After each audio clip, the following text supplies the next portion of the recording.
Assalamualaikum warahmatullahi wabarakatuh. Semangat pagi rekan-rekan mahasiswa. Bagaimana kabarnya? Semoga kalian semua selalu sehat ya. Amin. Oke, kita lanjut lagi ke materi pertemuan ke-10 Akuntansi Keuangan lanjutan 1 mengenai akuntansi multinasional dari sisi penjabaran atau translasi laporan keuangan entitas asing. Jadi diharapkan setelah mempelajari ini dapat memahami dan menjelaskan konsep akuntansi multinasional dari sisi penjabaran atau translasi laporan keuangan dalam mata uang asing. Kemudian dapat memahami dan menjelaskan penyusunan translasi laporan keuangan dalam mata uang asing, serta dapat menganalisa setiap kasus yang berhubungan dengan translasi laporan keuangan dalam mata uang asing. Selanjutnya, pada saat perusahaan multinasional Indonesia menyusun laporan keuangan untuk laporan kepada pemegang sahamnya, maka perusahaan harus memasukkan operasionalnya yang berbasis di luar negeri, yang diukur dalam mata uang rupiah, dan dilaporkan dengan menggunakan pernyataan standar akuntansi keuangan di Indonesia. Beroperasionalnya di luar negeri tersebut termasuk entitas anak, cabang, dan investasi dari perusahaan Indonesia. Translasi atau penjabaran atau penyajian kembali laporan keuangan entitas usaha asing ke dalam mata uang rupiah dibutuhkan sebelum laporan keuangan tersebut digabungkan atau dikonsolidasikan dalam laporan keuangan induk perusahaan yang telah dinyatakan atau telah dilaporkan dalam mata uang rupiah. Selanjutnya, pada saat penyusunan laporan keuangan, akuntan harus mempertimbangkan perbedaan dalam prinsip-prinsip akuntansi dan perbedaan dalam mata uang yang digunakan untuk mengukur operasionalnya entitas luar negeri.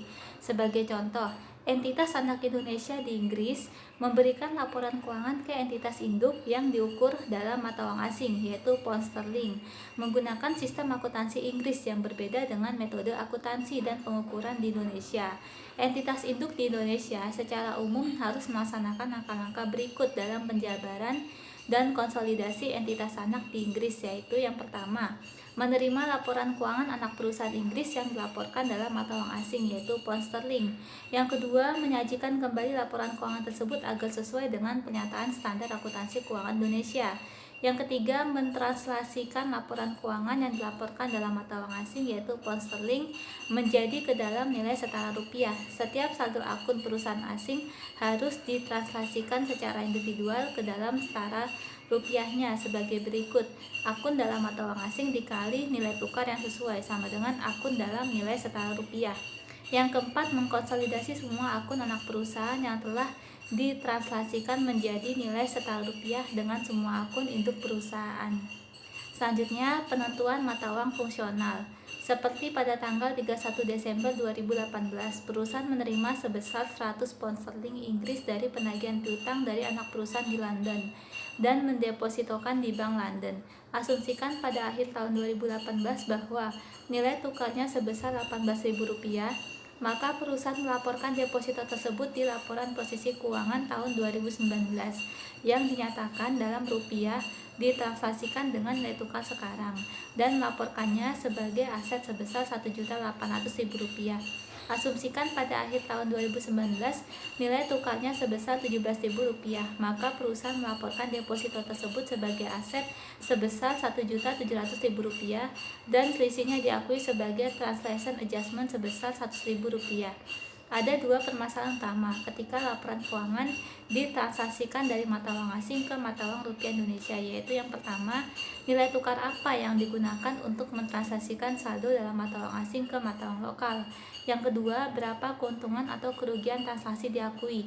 Apakah keuntungan atau kerugian tersebut harus dilaporkan dalam laporan laba rugi? Selanjutnya, ada tiga nilai tukar yang dapat digunakan, yaitu nilai tukar sekarang adalah nilai tukar pada tanggal laporan posisi keuangan. Yang kedua, nilai tukar historis, yaitu nilai tukar pada saat terjadi transaksi awal. Yang ketiga, nilai tukar rata-rata, yaitu nilai tukar rata-rata periode saat ini. Pernyataan standar akuntansi keuangan Indonesia nomor 10 tentang pengaruh perubahan kurs valuta asing memberikan pedoman khusus untuk menjabarkan mata uang asing ke dalam mata uang rupiah untuk penyusunan laporan keuangan konsolidasian yang diukur atau didenominasikan dalam mata uang rupiah. Tujuan dari pernyataan standar akuntansi keuangan Indonesia nomor 10 adalah menjelaskan cara melaporkan transaksi ke dalam mata uang asing dan aktivitas usaha luar negeri ke dalam laporan keuangan entitas. Pernyataan standar akuntansi keuangan Indonesia nomor 10 juga menjelaskan mengenai penjabaran laporan keuangan ke dalam penyajian mata uang. Sebagai contoh, jika margin bruto pada penjualan adalah positif ketika diukur dalam mata uang asing, maka harus tetap positif ketika penjualan, dan beban pokok penjualan dijabarkan ke dalam mata uang rupiah. Pernyataan standar akuntansi keuangan Indonesia nomor 10 mengadopsi konsep mata uang fungsional yang didefinisikan sebagai mata uang pada lingkungan ekonomi utama entitas beroperasional dan mata uang asing dari lingkungan entitas tersebut, utamanya untuk menghasilkan dan mengeluarkan kas. Selanjutnya, berikut ini terdapat hierarki indikator dalam menentukan mata uang fungsional, yaitu yang pertama, mata uang yang mempengaruhi harga jual barang dan jasa, dan mata uang dari negara yang memiliki kekuatan persaingan dan peraturannya yang sebagian besar menentukan harga jual barang dan jasa entitas, dan mata uang yang mempengaruhi biaya tenaga kerja, bahan baku, dan biaya lain dari pengadaan barang dan jasa. Yang kedua, mata uang yang dananya dihasilkan dari aktivitas pendanaan seperti penerbitan instrumen utang, penerbitan instrumen ekuitas, dan mata uang yang diterima dari aktivitas operasional yang ditahan untuk jangka panjang. Yang ketiga, jika indikator dalam penentuan mata uang fungsional bervariasi dan mata uang fungsional tidak jelas, maka manajemen dapat menggunakan pertimbangan profesionalnya untuk menentukan mata uang fungsional. Selanjutnya, Financial Accounting Standard Board nomor 52 memberikan pedoman bahwa proses transaksi dimulai dengan menentukan mata uang fungsional. Setiap afiliasi asing sama dengan mata uang pelaporan. Mata uang fungsional didefinisikan sebagai mata uang dari lingkungan ekonomi primer entitas operasional yang pada umumnya mata uang dari lingkungan entitas tersebut digunakan untuk menghasilkan dan mengeluarkan kas. Dewan Standar Akuntansi Keuangan telah mengadopsi pendekatan mata uang fungsional setelah mempertimbangkan tujuan dari proses penjabaran atau tujuan proses transaksi sebagai berikut. Yang pertama, memberikan informasi mengenai pengaruh ekonomi yang diekspektasi dari perubahan nilai tukar atas arus kas dan ekuitas perusahaan. Yang kedua, mencerminkan dalam laporan keuangan konsolidasi mengenai hasil keuangan dan hubungan antara entitas konsolidasi dalam mata uang fungsional yang sesuai dengan prinsip akuntansi berterima umum di Indonesia. Selanjutnya, umumnya afiliasi asing menggunakan mata uang lokal sebagai mata uang fungsional, yaitu mata uang negara entitas operasional. Ada 6 indikator yang harus dinilai untuk menentukan mata uang fungsional entitas berikut, yaitu indikator pertama, arus kas. Dari sisi mata uang asing negara yang bersangkutan atau lokal, bahwa dalam mata uang asing dan tidak mempengaruhi arus kas induk perusahaan. Sedangkan mata uang induk perusahaan yaitu langsung mempengaruhi arus kas induk perusahaan dan tersedia untuk induk perusahaan. Kemudian indikator kedua yaitu harga jual. Dari sisi mata uang asing negara yang bersangkutan bahwa ditentukan persaingan lokal atau peraturan pemerintah lokal dan tidak berubah karena perubahan nilai tukar. Sedangkan dari sisi mata uang induk perusahaan yaitu mudah berubah karena perubahan nilai tukar jangka pendek dan karena persaingan global. Kemudian indikator ketiga yaitu pasar penjualan. Dari sisi mata uang asing negara yang bersangkutan yaitu terdapat pasar penjualan lokal yang aktif untuk produk perusahaan dan produk yang diekspor. Sedangkan dari sisi mata uang induk perusahaan yaitu pasar penjualan sebagian besar di negara induk perusahaan atau kontrak penjualan dinyatakan dalam mata uang induk perusahaan. Kemudian indikator yang keempat yaitu beban. Dari sisi mata uang asing negara lokal yaitu tenaga kerja, bahan baku, dan biaya lain sebagian besar sebagai biaya lokal.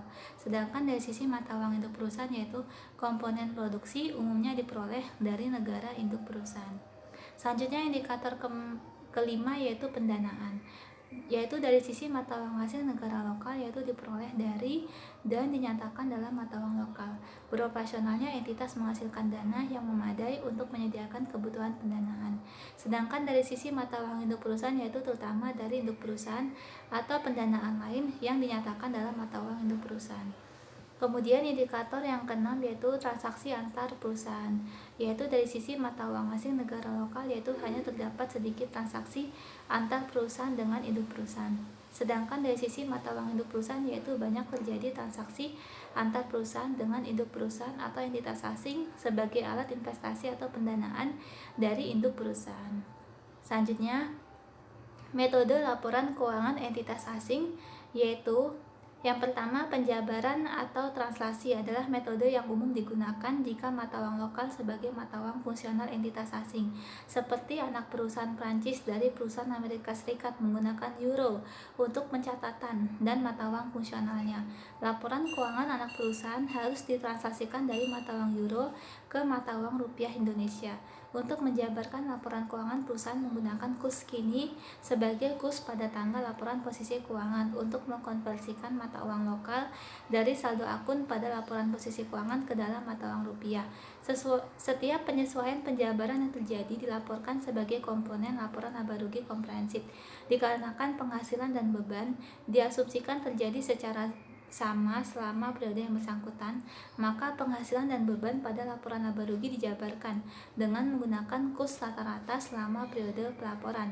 Metode penjabaran ini disebut dengan metode kurs kini. Selanjutnya yang kedua yaitu metode pengukuran kembali, yaitu pengukuran kembali laporan keuangan entitas asing dari mata uang lokal yang digunakan ke mata uang fungsional entitas asing. Metode ini diharuskan jika mata uang fungsional berbeda dengan mata uang yang digunakan untuk membuka entitas asing. Sebagai contoh, perusahaan Indonesia memiliki cabang penjualan di Singapura yang relatif independen dapat menggunakan mata uang rupiah sebagai mata uang fungsionalnya, tetapi memilih menggunakan mata uang dolar Singapura sebagai mata uang pencatatan dan pelaporannya. Jika cabang Singapura tersebut menggunakan mata uang rupiah untuk mata uang fungsional sebagai pelaporan, maka penjabaran atau pengukuran kembali tidak dibutuhkan. Laporan keuangannya telah dinyatakan dalam mata uang rupiah dan siap untuk digabungkan dengan laporan keuangan kantor pusat Indonesia. Selanjutnya, metode yang digunakan untuk mengukur kembali laporan keuangan dari mata uang lokal ke mata uang fungsional disebut metode temporal. Aset dan liabilitas moneter menunjukkan adanya hak untuk menerima atau memenuhi pembayaran dalam sejumlah tertentu mata uang asing di masa mendatang. Berdasarkan metode temporal, kurs kini digunakan untuk menjabarkan aset moneter ke mata uang fungsionalnya. Pos non-moneter meliputi aset tetap, investasi jangka panjang, dan persediaan. Pos ini dijabarkan dengan menggunakan kurs historis yang telah ada saat aset tersebut awal dibeli atau awal liabilitas terjadi. Penghasilan dan beban pada laporan laba rugi dijabarkan dengan menggunakan kurs rata-rata pada periode pelaporan. Ketidakseimbangan yang terjadi karena penerapan dari metode temporal ini dilaporkan ke dalam perhitungan laba neto pada laporan laba rugi. Penerapan dari metode temporal mengkonversikan sebuah mata uang asing menjadi mata uang fungsional. Jika mata uang fungsional adalah rupiah, maka tidak dibutuhkan penyesuaian tambahan. Jika mata uang fungsional adalah mata uang selain rupiah, maka digunakan metode kurs kini untuk menyajikan kembali informasi keuangan dalam mata uang rupiah. Selanjutnya, metode yang dapat digunakan oleh perusahaan Indonesia untuk menyatakan kembali laporan keuangan afiliasi asing menjadi mata uang rupiah Indonesia, yaitu dari sisi mata uang pembukuan dan pencatatan afiliasi asing yaitu menggunakan mata uang lokal, yaitu mata uang negara tempat afiliasi berlokasi. Kemudian mata uang fungsionalnya yaitu mata uang lokal, dan metode pernyataan kembali yaitu translasi ke mata uang rupiah Indonesia menggunakan nilai tukar sekarang. Kemudian yang kedua, jika menggunakan mata uang lokal, maka mata uang fungsionalnya mata uang rupiah Indonesia seperti yang diharuskan di negara dengan perekonomian hiperinflasi atau inflasi melebihi 100% selama periode 3 tahun. Kemudian menggunakan metode pernyataan kembali, yaitu diukur kembali dari mata uang lokal ke mata uang rupiah Indonesia. Kemudian jika menggunakan mata uang lokal dan mata uang fungsionalnya yaitu mata uang negara ketiga atau tidak mata uang lokal atau mata uang selain rupiah Indonesia, maka metode pernyataan kembali yaitu diukur kembali dari mata uang lokal ke mata uang fungsional dan ditransaksikan dari mata uang fungsional ke mata uang rupiah Indonesia. Kemudian jika menggunakan mata uang rupiah Indonesia dan mata uang fungsionalnya menggunakan mata uang rupiah Indonesia, maka tidak dibutuhkan pernyataan kembali dan telah dinyatakan dalam mata uang rupiah Indonesia. Selanjutnya, transaksi laporan keuangan entitas asing dari mata uang fungsional ke mata uang pelaporan perusahaan menggunakan 3 kurs, yaitu pada akun laporan laba rugi menggunakan nilai tukar rata-rata tertimbang untuk periode pelaporan. Kemudian akun laporan posisi keuangan menggunakan nilai tukar sekarang pada tanggal laporan posisi keuangan, dan akun ekuitas pemegang saham menggunakan nilai tukar historis, yaitu pada saat akuisisi anak perusahaan atau entitas cabang asing. Selanjutnya ke contoh soal. Di sini ada contoh soal transaksi laporan keuangan konsolidasi. Pada tanggal 1 Januari 2019, PT Truntrum, perusahaan batik di Solo, Indonesia, membeli 100% saham biasa beredar Nikkei Corporation yang lokasinya di Jepang dengan harga perolehan sebesar 450 juta rupiah dan nilai buku sebesar 430 juta rupiah pada saat kurs 1 yen sama dengan 100 rupiah. Data dari laporan keuangan kedua perusahaan untuk periode yang berakhir tanggal 31 Desember 2019. Kemudian di sini juga ada informasi tambahan mata uang lokal, yaitu menggunakan yen sebagai mata uang fungsional. Lalu tanggal 1 Juli 2019 anak perusahaan mengumumkan dan membayar dividen. Kemudian ada kurs pada tanggal 31 Desember 2019, lalu ada kurs rata-rata, dan ada diferensial yang timbul dari akuisisi dialokasikan ke paten yang diamortisasi selama 10 tahun. Pertanyaannya, yang pertama, hitunglah transaksi laporan keuangan Nikkei Corporation. Cara menghitung transaksi laporan keuangan Nikkei Corporation. Jadi yang pertama ini, untuk akun laporan posisi keuangan, dari sini ya, akun laporan posisi keuangan menggunakan nilai tukar sekarang, maka menggunakan nilai kurs pada tanggal 31 Desember 2019. Kemudian untuk akun laporan laba rugi menggunakan nilai tukar rata-rata tertimbang, jadi menggunakan kurs rata-rata. Kemudian untuk akun ekuitas atau modal saham menggunakan nilai tukar historis, maka menggunakan kurs pada tanggal 1 Januari 2019 ya. Kemudian nanti di sini total debit harus sama dengan total kredit. Selisihnya diakui sebagai akumulasi penghasilan komprehensif lain. Selanjutnya, perhitungan diferensial. Jadi selisih harga perolehan dikurangi nilai buku, maka selisihnya dialokasikan ke paten. Kemudian paten ini diamortisasi selama 10 tahun ya, sesuai dengan petunjuk dari soalnya.